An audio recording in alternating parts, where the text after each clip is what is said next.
This is Oscar Koech from the University of Nairobi Department of Land Resource Management and Agricultural Technology.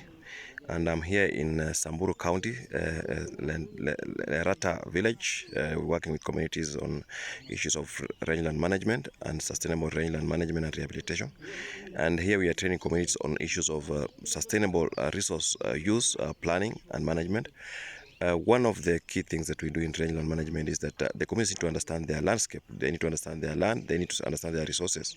And what we are doing is putting them into participatory rangeland management mapping process. And this participatory rangeland mapping process is basically to bring them into understanding of the ecosystem, understanding of their land, understanding of their resources, for them to be able to manage and make decisions on management in an appropriate way. This is an activity that we have done in one of the villages here in the Lentara village, and we are here to, of course, support them to come up with action plans in terms of land rehabilitation, rangeland resource management decision in terms of grazing sites, grazing management, and of course also issues to do with the reclamation of some of the degraded parts of their land where invasion of species like acacia reficiens and Prosopis has invaded. So they have come up with a very beautiful map here using locally available resources. That is, of course, we are going to see in a minute. You see this is a map of their village in the area, and here they have used, of course, the manure, animal manure, dried animal manure from their, of course, kraals or their homesteads to demarcate the land to show the, of course, the boundaries of where the land reaches. And this is what we are talking about. This clearly demarcates the land. Also, they have used ash to demarcate the roads. You can see the white stuff. This is the ash showing where all the roads are within their land. And within this, they have also gone to an extent of putting up their homesteads, yeah, the combos, the manyatas, which we have using the camel, of course, dung, and also the sheep to put and show the boundaries of the homesteads, all places where the homesteads are have been shown clearly. They have also used the peppers to show the urban areas, the centers within the area, where you can see the peppers to show the urban center areas where they have some shops and so on.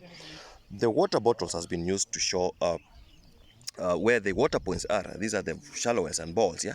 So this has been well done with them as well.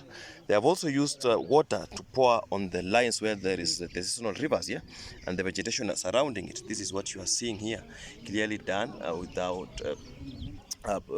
lot of precision. They have also gone ahead and put up the office of the chief using paper and colors of the flag. Of course, a felt pen was used. They have also used to show the school where it is, dispensary where it is.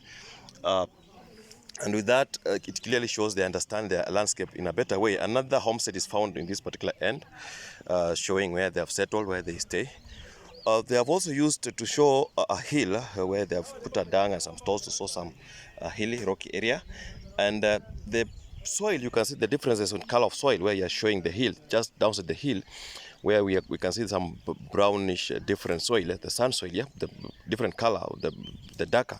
This shows an area with a lot of degradation, where degradation has happened, and I think it's because of the water that is running down the hill and all that is causing this degradation. So they have identified all the areas where degradation is happening within their landscape, and we have one site here, we have another site here where the degradation is happening.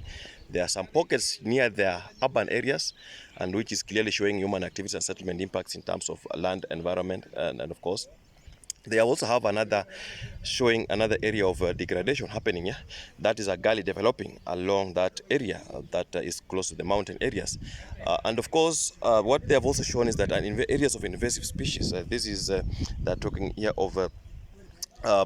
This is acacia reficiens, invaded areas, yeah, and they are showing that how excellent it is and how it has affected the landscape, where they are trying to reclaim and make sure that they bring it back into production. They have also come and showed a forest. This is a mountainous forest, yeah, the Wamba hills and all that, and this is where they have the forest within their landscape.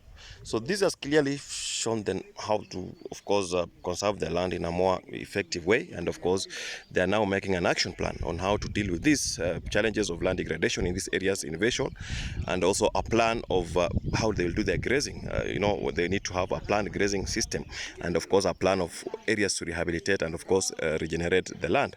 So you can see this clear map is what we have been discussing, and this is what they are going to make action plans from, which will be, of course, showing areas with mental locations within their plan, and of course a decision that is made in a more consultative manner between all the community members, elders. We have had women, youth being part of the process, elders and all that here. And this is something that is very useful for supporting communities to come up with sustainable land management and of course rehabilitation of the rangelands within our Kenyan ASAL areas. Thank you, and we look forward to seeing these communities make the right decisions within their landscapes, and of course we need to increase productivity within our land areas as well. Thank you.